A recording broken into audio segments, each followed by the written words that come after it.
I should have known something was terribly wrong the moment I heard Clara's muffled voice through the door that day. It started like any other Saturday morning. I was pottering around the kitchen, enjoying a rare moment of quiet solitude before the rest of the house stirred to life. The clinking of ceramic on the countertop as I prepared my usual morning tea was the only sound, until Clara's urgent whispers broke the stillness. At first, I thought maybe she was on the phone with a friend, keeping her voice hushed so as not to wake Ethan. But as I paused to listen, the harsh, conspiratorial tone set me on edge.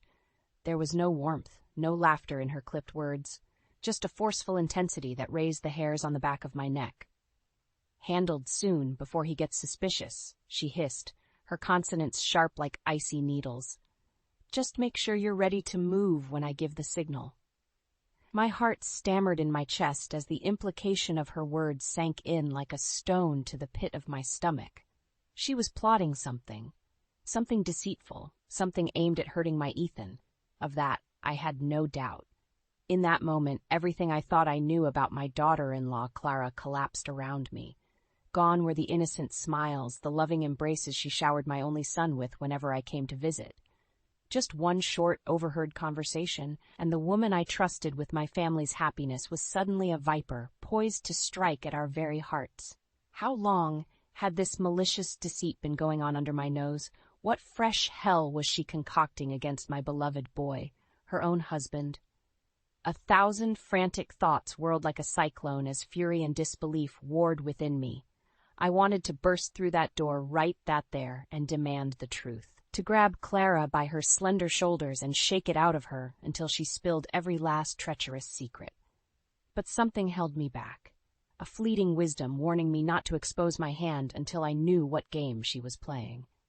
For all my motherly instincts screamed at me to protect my child, I realized the smart play was to bide my time and lay in wait, to gather what evidence I could of her betrayal before raising the alarm, at least until I better understood the viper's nest I had unwittingly welcomed into my family. So I forced myself to retreat from that closed door, clutching the certainty of Clara's deception like a parcel of powdered glass. However sharp and wounding the truth, I knew it was the only way I could finally excise her lies from our lives for good. No matter what deep treachery she was spinning, I would not allow that deceitful snake to sink her fangs into my loved ones and inject her venom. If it was war Clara wanted, a war for the very soul of this family, then she just enlisted herself a determined enemy who would show no mercy in defending her kin. Our happy American dream of generations was suddenly hardening into a battlefield of looming familial crisis. But in that moment, I took a pained breath and soldiered on. For Ethan's sake, and for the sake of unraveling the dark truth before it ruined us all. I knew I needed concrete evidence of Clara's betrayal before confronting her. Over the next few days, I kept a close watch, paying attention to every hushed phone call and suspicious glance. The innocent facade she put on around Ethan only stoked my simmering fury. Finally, the break I was waiting for came when Clara left her laptop unattended in the living room one afternoon. A huge risk, considering what incriminating trails may be lurking in her digital footprints. I wasted no time seizing the opportunity to uncover the truth. With shaking hands, I lifted the laptop's lid, dreading what I might find, and that's when I saw it. The email correspondence laid bare like a ransacked tomb, her lurid sexts and explicit photos shared with not just one, but several men I didn't recognize. I felt physically ill, my stomach roiling as the full extent of her infidelity condensed into an inescapable reality. But even worse were the paper trails indicating her intentions to siphon money from Ethan's inheritance after taking out a secret life insurance policy. My hands went clammy, the laptop almost slipping from my grip. I couldn't process the malice, the sheer calculating greed she'd been operating with literally under our roof. This was so far beyond a simple tawdry affair. She was aiming to hollow out my son's life like a carved pumpkin and devour the leftover scraps. I don't know how long I sat there, tears of rage streaking down my cheeks as more and more damning evidence piled up on the screen. But eventually, the sound of the front door opening snapped me back to reality. I quickly closed the laptop, straightening myself up just as Clara emerged from the hallway. Oh, good afternoon, Marlene. She chirped with that saccharine smile that turned my stomach. Is everything okay? I stared back at her, struggling to mask the disgust seething behind my eyes. She looked so unbearably smug, not an inkling of guilt over the depraved acts she'd been carrying out. In that moment, I wanted nothing more than to grab her by her pretty, lying mouth and, no, I couldn't give in to that impulse, as satisfying as it may be. Not without irrefutable proof to back me up when the inevitable denials came. Steadying my nerves, I forced the most level tone I could manage. Clara, we need to talk about what I found on your computer just now. Her eyes went wide, those loathsome lips parting in a small O as the implication sank in. But just as quickly, her expression contorted into a sneer. How dare you go through my private things, you nosy old bat, she spat, all hints of sweetness evaporating like mist. What, did Ethan put you up to this, trying to pin something on me so you can cry victim? I recoiled at her venom, appalled at how quickly she went on the attack. But that contemptible, transparent attempt at reversal only strengthened my resolve. I would not be cowed by this vicious succubus a moment longer. Don't insult my intelligence with your lies, you faithless snake, I shot back, feeling the words ripping up from my gut. I saw everything on there, the texts, the videos, the policy info. You're nothing but a calculating, money-grubbing whore trying to bleed my family dry. Her mask shattered then, giving way to an expression of pure, glowering hatred. This was the real Clara, the soulless harpy hiding beneath cheap cosmetics and vapid smiles. As she opened her mouth to surely spew more venom in her sad defense, I held up a hand to silence her. Save your pathetic denials. We're done here, you and I. One way or another, I'm going to make sure Ethan sees your worthless soul for what it truly is. Your grip on this family is slipping, you treacherous snake, and I'll spend every last breath ensuring you slither back to the gutter you came from.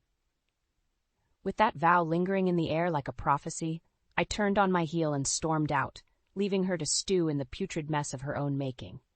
She'd been unmasked, her decade-long charade shattered beyond repair. From here on out, it was scorched earth. Or so, help me, Clara would rue the day she dared make an enemy of this mother's wrath. After my explosive showdown with Clara, I knew I needed to make my next moves very carefully. As much as I wanted to scream the truth from the rooftops and watch her world burn, a small voice of reason warned me to be strategic. I had the proof of her deceit, but would it be enough to convince Ethan? Sitting alone in my bedroom that night, the weight of it all felt crushing. How could I get through to my son, make him see the vile beast wearing his wife's skin? I didn't have the luxury of subjecting him to the graphic evidence. That venom could scar him forever. There had to be another way to peel back the scales from his eyes. That's when the phone rang, the caller ID displaying a name I wasn't expecting. Derek, everything okay over there? My brother-in-law's gruff voice crackled over the line. You've been awfully quiet the last few days. In that moment, it was like the universe was presenting me with an ally, someone to help shoulder this burden. Fighting back tears, I quickly unloaded everything to Derek. The overheard conversation, the emails, the videos, all of Clara's sordid transgressions laid out. There was a long pause before he finally responded, rage simmering in his tone, that godless little harlot. We spent the next few hours strategizing, knowing we needed an airtight case to make Ethan a true believer. As much as it killed me, Derek warned that simply dumping the evidence on him could push Clara to retaliate, try to manipulate the narrative her way.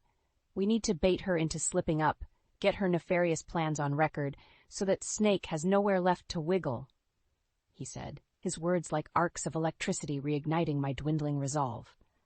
With his help, I began meticulously documenting Clara's daily activities, taking screenshots of her shadier behavior and cataloging every incident that reeked of deception. We'd get that hellspawn to show her true ugly colors eventually, and by God, Ethan would bear witness. And we had an ally in a very unlikely place. Derek's own daughter, Lena, my sweet, mild-mannered niece. When I finally confided the truth to her, the blaze that erupted in her eyes was stunning, almost feral. That backstabbing bitch has violated the sanctity of this family, she hissed, more venom than I'd ever heard from her gentle lips. Count me in to help take her down. I won't let that whore get away with this. With Lena joining the cause, The chink in Clara's facade finally began to show ever so slightly. My niece took great delight in concocting subtle ways to shake that wretched harpy's confidence, keeping her always just a bit off-kilter and paranoid, knowing we lurked around the corner. Every sidelong glance, every bitten lip and shift of the eyes when we'd suddenly appear, felt like a delicious victory. Clara was the trapped rat for a change, her beady eyes darting around as the jaws of ruination began closing in. Just a bit longer, and she'd slip up spectacularly. Gone were any hesitations about ruthlessly exposing this schemer's depravity. With Derek and Lena by my side, I knew I had the family's full might aligned against Clara's sadistic machinations.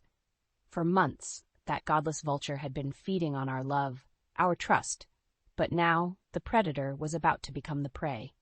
Whichever hole Clara thought she could slither out of this through, we would seal it shut, without mercy. Her despicable reign of betrayal was nearing its inevitable, fiery end.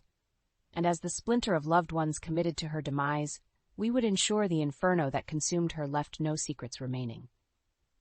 With Derek and Lena fully committed to our cause, we knew the key was to bait Clara into revealing the full extent of her nefarious intentions. Simply confronting her again would only cause her to lash out with more denials and manipulations. No, this venomous serpent needed to be flushed completely into the open. Our best shot was to dangle something irresistible in front of her greedy snout, an opportunity she couldn't refuse to take advantage of and swindle from Ethan. Derek had the perfect scheme, one that made my stomach churn with guilt, but was ultimately necessary for the sting operation. We set up an investment plan, make it look incredibly lucrative. He explained in hushed tones over coffee one morning. Give Clara all the breadcrumbs to sniff out, passwords, financial details, everything she needs. You want us to tempt her? I shook my head slowly. Deceiving her is one thing, but concocting an entire fabrication feels like we're stooping to her level of moral bankruptcy? Lena interjected, eyes blazing with determination. That's exactly the point, Aunt Marlene. We can't play by the rules with someone as unscrupulous as that two-faced gutter rat. We lay the perfect trap to make her true nature inescapable. As much as it turned my stomach, I knew they were right. Clara had declared war on our family a long time ago. Our mutually assured destruction was the only path to excising her malignancy for good. Okay, I relented with a weary sigh. If this is what it takes to rid us of that toxic succubus, let's do it. What's the play?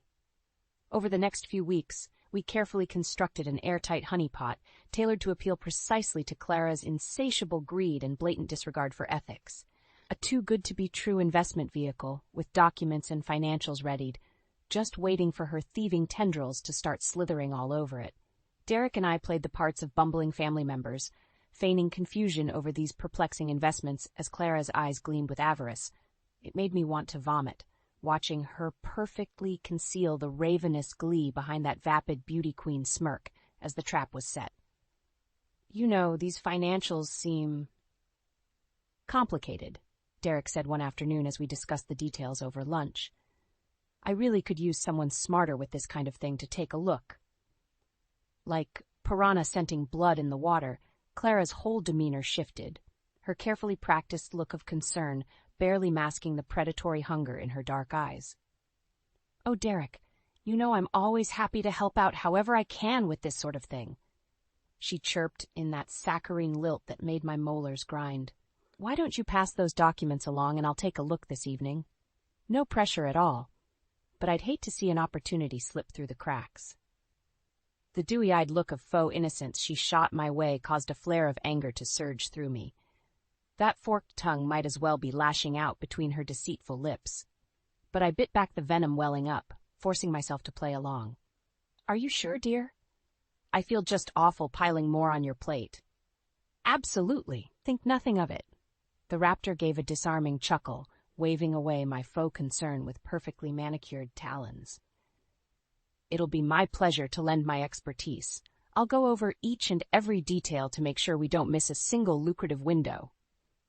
I caught the briefest of looks between Lena and Derek, then a momentary flicker of disgust at the shameless deceit saturating Clara's every word.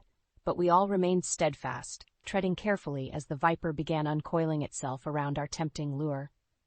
Thank you so much, dear. I can always count on you to look out for this family's best interests, I said, forcing the most warm, grandmotherly tone I could muster as the muscles in my jaw clenched. Whether Clara believed the sincerity in my voice or not, she simply offered one of her plastic smiles in return, already lost in the first visions of her duplicitous plundering. Like capturing a venomous serpent, we held our breath, waiting for her to fully slither into the trap's confines. The first phase was complete. Now all that remained was springing it shut, sinking our fangs into the very heart of this deception before ripping Clara's facade to shreds once and for all. With Clara thoroughly ensnared by the bait we'd laid out, all that remained was to reel her in for the ultimate undoing. Anticipation coursed through me with every concealed glance I caught of her poring over the fabricated investment details. The arrogant smirk curling her lips told me everything. This was the moment she'd burn her last credible mask to ashes. The plan was for Lena to take the lead, playing the role of naive accomplice to draw Clara's full corruptive forces into the open. As the youngest of us, she could most easily appeal to that Black Widow's sense of overconfidence and make her slip up fatally. I just don't quite understand these prospectus forms, Lena said with perfectly feigned confusion one evening as Clara leaned over the documents. It all seems so complicated, definitely more than I'm equipped to handle. That was Derek's cue to make an overly theatrical show of heading out. Well, if you bright ladies have it covered, I'll leave you to it. Marlene and I actually have an appointment to get going to.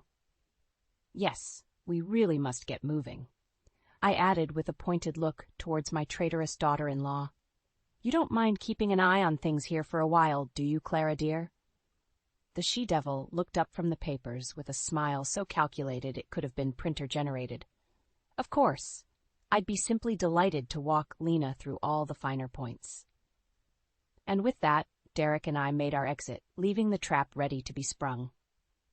I had to hand it to my niece. Lena played the role of helpless ingenue flawlessly, as Clara huffed and puffed through lengthy explanations, deliciously unaware of the noose tightening around her with every word. Sequestered away and monitoring the audio-video feed, I fought to keep my fury in check as Clara's contemptuous mask slipped fully away. The condescending laughter, the flagrant insults about our collective intelligence. It was like she simply couldn't resist the urge to revel in her own smug superiority.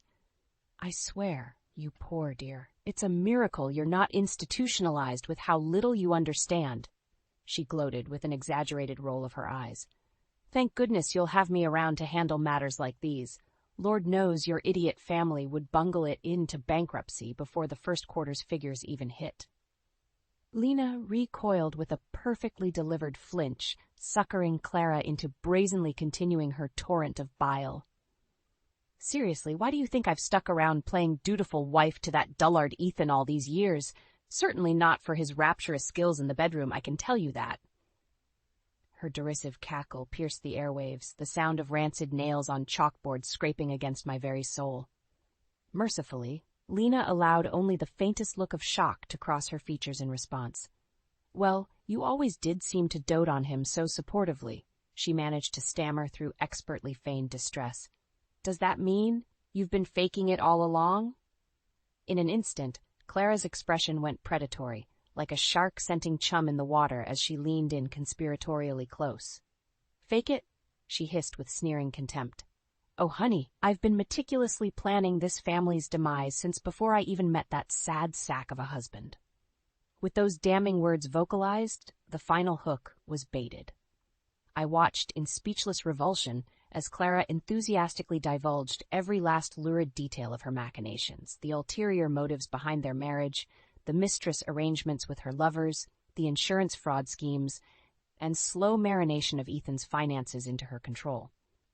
She held nothing back, so thoroughly convinced of her complete triumph over our pitiful family.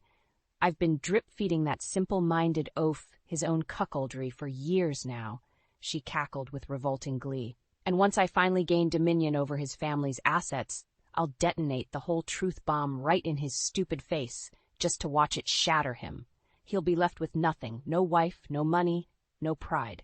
Just a broken, blubbering mess for me to grind my heels on one final time before exiting stage left as the big winner. As her malicious victory lap reached its crescendo of depravity, I heard a sudden clatter from the other room as Lena lost her composure, shoulders heaving with rage and heartbreak, even through her acting talents. The counterfeit empress clasped her hands in triumph, savoring every last shred of her perceived conquest with sadistic glee. Her very presence was a cancer metastasizing throughout my entire family. But now, we finally had every last diseased cell captured and ready for the eternal quarantine it so richly deserved. With Clara's damning confession secured, the final phase of our intricate sting was deployed. We arranged for a family gathering under the premise of Ethan's birthday celebration, one final ode to normalcy before ripping the veil away. As the hours ticked closer, my nerves reached a fever pitch, knowing this intersection could shatter relationships beyond repair.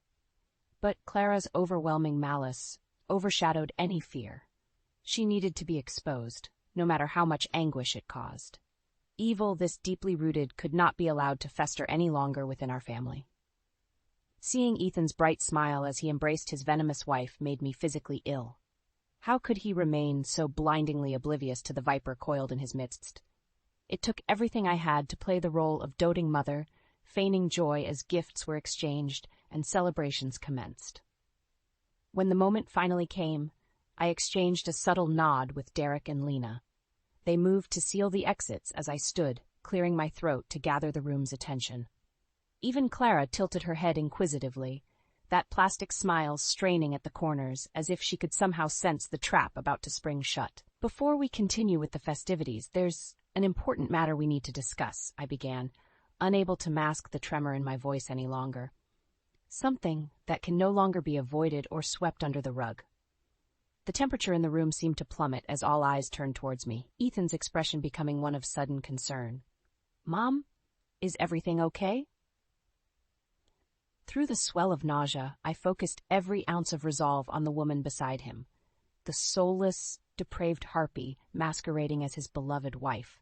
Clara tilted her head in faux curiosity, but I could see the faintest flicker of panic in those beady little eyes as their inevitability sank in. "No, Ethan, everything is not okay," I stated with cold finality.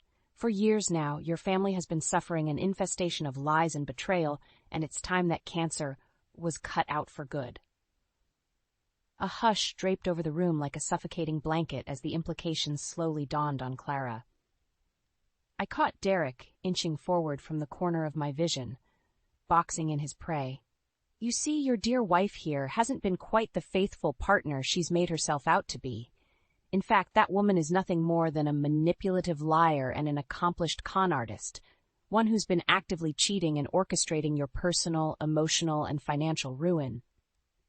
The explosion was immediate, Clara bolting out of her chair with a strangled shriek of indignation.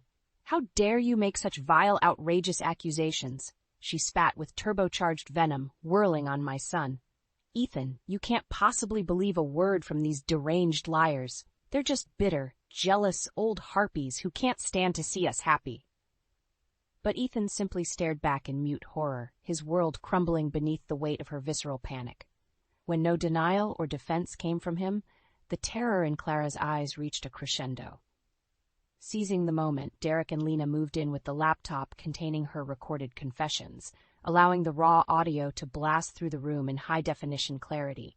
Every despicable admission, every scheme to financially eviscerate Ethan and destroy this family's legacy poured forth in Clara's own gleefully narrated voice. As the look of realization congealed on my son's face, she switched tactics with desperate, grasping sobs. "Ethan, my love, you know I was just venting. Talking tough to make myself feel powerful in the face of adversity. You understand, don't you?" But even through her crocodile tears, the monster's fangs dripped with poison. With a contemptuous scoff, she redoubled her efforts at manipulation through attack. "This is all just one big, pathetic setup orchestrated by your shriveled old mother to turn you against me. She's bitter and alone, so she wants us to be as miserable as her, and—" The deafening crack of Ethan's palm across her cheek mercifully cut off her bile, leaving her lips sputtering and eyes bulging in shock. Clara raised a trembling hand to her reddened cheek as my son looked on her with a gaze of molten disgust. "Get out!" The words fell like grave weights from his lips. "But Ethan, my love, please, you can't mean—" "I said get out!" he roared with animalistic fury. "I'm alive purely because of these people, my family. But all you've done is try to defile that family with your greed and lies. You don't belong here among us anymore. You are alone now." I watched in stunned silence, my heart in splinters, as Clara's entire world collapsed around her like a grotesque imitation of a human being. Weeping and wailing her refusals, she was pulled bodily from our home, cut loose from the family's fabric like the gangrenous growth she was. And as the door slammed behind her sorry form, I finally had a chance to breathe again. The serpent had been severed from our brood, her venom finally defanged for good.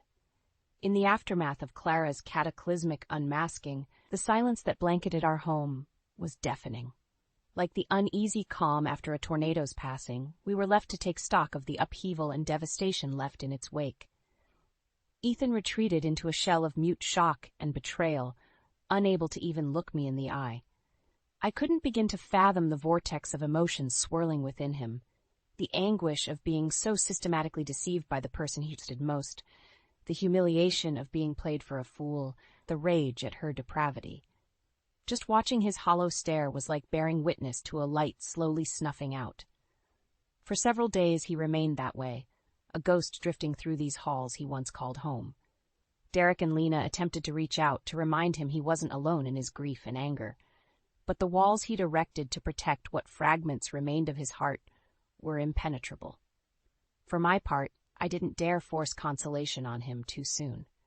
As his mother, I understood this was a wound that would need time and space to begin healing properly. So I kept vigil, lingering nearby to let him know I was present, but never imposing. Just existing as a bastion of familial solidarity should he decide to lash out or crumble completely. Then, almost a week after that explosive confrontation, the other ongoing saga decided to rear its head once more. "Mrs. Harper?" The smarmy lilt of Clara's overpriced lawyer wormed its way through the phone line. "We need to discuss your client's grievous and libelous actions against my client. She's suffered great personal and professional humiliation at the hands of your slander, and we fully intend to pursue legal recourse." I rolled my eyes so hard I thought they might detach and go clattering across the kitchen floor. Even disgraced and excommunicated, that vile succubus still thought she could slither her way back through intimidation. "Save your posturing, you third-rate ambulance chaser," I sneered with more venom than I expected. "Your client is nothing more than a deceitful con artist who engaged in criminal fraud and infidelity against my family, all of which we have ample evidence to prove in court, I might add." There was a momentary pause as I allowed that truth to soak in. I could practically hear the hamster wheels spinning in the little weasel's mind. "Libel is still a very serious matter, Mrs. Harper," came the inevitable rebuttal in a tone much less assured. "My client will not take this lying down." "Then I warmly encourage her to pursue this case and fulfill her martyr complex," I interrupted, balling my free hand into a fist so tight I could feel the nails cutting crescents into my palm. "Because I can guarantee you the fallout of that deposition. The evidence will enter, the witness testimonies will compel, the sordid details that will be dragged out into the light of public record will reduce any remaining shreds of her credibility and reputation to ashes, unless she has a hankering for ending up completely destitute financially and socially." Whether it was the steel behind my words or the stark truth ringing in that miserable shyster's ears, the sputtering stopped abruptly. For a blessed few moments, there was only the delectable sound of their case's prospects crumbling to dust. "We'll be in touch," came the meek rejoinder before the line went dead. I let out a long, pent-up breath as the call disconnected. Just another toothless strike from a soon-to-be-defunct adversary, forced to slink back into whatever rancid den she crawled out of. Still, it felt cathartic to be the one keeping the snakes at bay for once, the lioness fiercely guarding her bloodied pride's sanctuary. From the hallway behind me, I suddenly became aware of Ethan's presence hovering. Had he been there long, watching the display? I turned slowly to find him fixated on me with an indecipherable gaze. "You weren't kidding," he said, his voice sounding almost childlike with disbelief. "When you said she was toxic and manipulative, when you vowed to cut that cord completely, you meant every single word." I opened my mouth to reply, but the words never came. Seeing the rawness carving canyons across his face, my throat grew inexplicably tight. Before I could regain my bearings, Ethan had crossed the distance between us and pulled me into a stranglingly fierce embrace. "Thank you," he rasped, as I felt hot tears spilling down the back of my neck. "Thank you for not giving up on me, on us. You never stopped fighting for this family, and I'll never forget that as long as I live."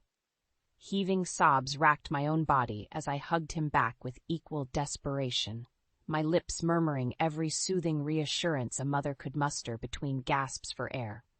United in our grief and deliverance, the broken shards of our trust began reshaping into something resilient, something resolved to never be betrayed again. We would savor this moment for however long it was needed to be fully bathed in the absence of Clara's venom. Then, when the last drops were expelled, we could finally begin putting the pieces of our lives back together. The weeks following Clara's excision from our family were a hectic whirlwind. Between fielding the occasional toothless legal threat and orchestrating Ethan's divorce proceedings, there was little respite from the lingering drama she insisted on fomenting. But with Derek and Lena steadfastly by my side, we weathered each pathetic gambit and postured maneuver from that miserable snake, united as a bastion against her final, desperate tantrum throes. Through it all, I made a concerted effort to keep extending the same patience and understanding to Ethan that he had afforded me in the aftermath of my beloved Teddy's passing all those years ago. The grieving process after being so insidiously violated can feel interminable, the wounds reopening with every triggered memory or habitual reminder. There were times the waves of anger, sorrow, and sheer disillusionment threatened to drown him completely. I'd find him sitting in the dark, clutching old photographs or staring blankly ahead as the reality of his defilement washed over him anew. In those fragile moments, I'd simply hold his hand and softly reassure him it was okay to feel utterly destroyed for a while. No words could anesthetize the all-consuming anguish.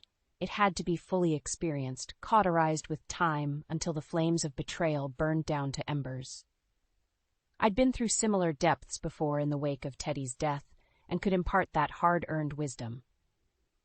It was the only torch to light Ethan's path back from the abyss. As the proceedings wrapped up and Clara was expunged from his life for good, I could sense my son's scarred spirit beginning to slowly mend. The once hollow gaze regained tiny flickers of life and resilience.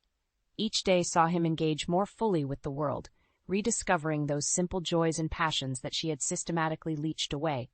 It wasn't an easy journey by any stretch, and there were certainly setbacks and backslides along the way. Forgiveness would prove the longest hurdle, both for Clara's unforgivable sins and his own self-pardoning for being so blasely blind to them. But we pressed on as a united front, applying familial love and understanding as healing salves whenever the old wounds began to fester. Then, a little over a year after that awful night of deliverance, I caught a glimpse of the light finally piercing through the storm clouds. Derek, Lena, and I had come over to Ethan's place for a small family dinner, our presence no longer stiflingly overbearing. As we sat around the table chatting over heaping plates, my son suddenly raised his glass in our direction. Can I just take a moment to propose a toast?" His voice sounded stronger, more assured than it had in months. "To the 3 people who saved my life in more ways than I can properly articulate."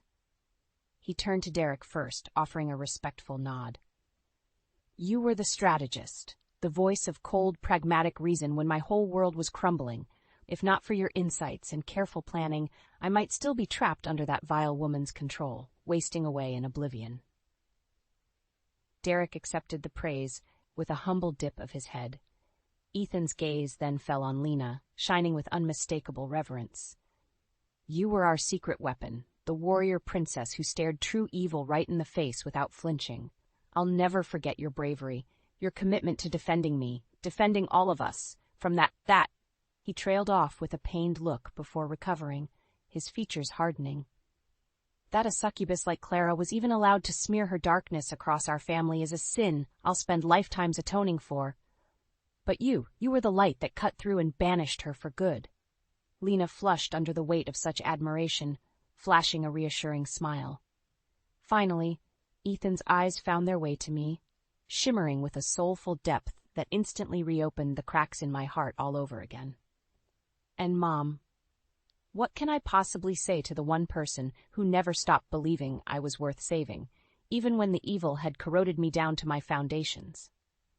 I felt my throat grow thick as he reached across the table to grasp my hands in his calloused grip. "You fought for me, you clawed me back from the abyss of her manipulations with every last ounce of motherly fury. When everyone else had been so utterly deceived, you alone could still see my essence worth cherishing underneath all the toxicity. I'll never be able to properly repay that unwavering love and perseverance."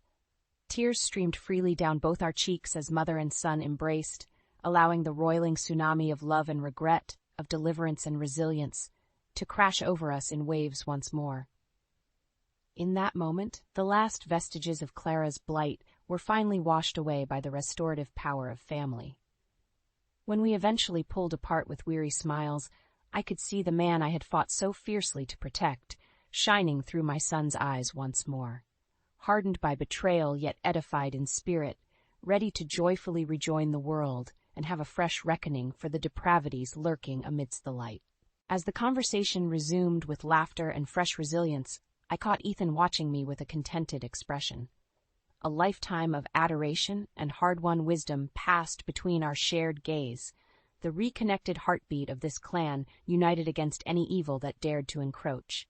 We were battered, slightly broken, but burning ever brighter, thanks to the cauterizing flames of last year's purgative inferno. Our family's sanctity had been violated in the worst way, but in the end, the sanctity emerged stronger through trial by fire. There was beauty in that resilience, that unyielding defiance against the darkness. And with it came a resolute sense of purpose moving forward, to fiercely protect the bonds of this family, this home, from ever being tainted or torn asunder again.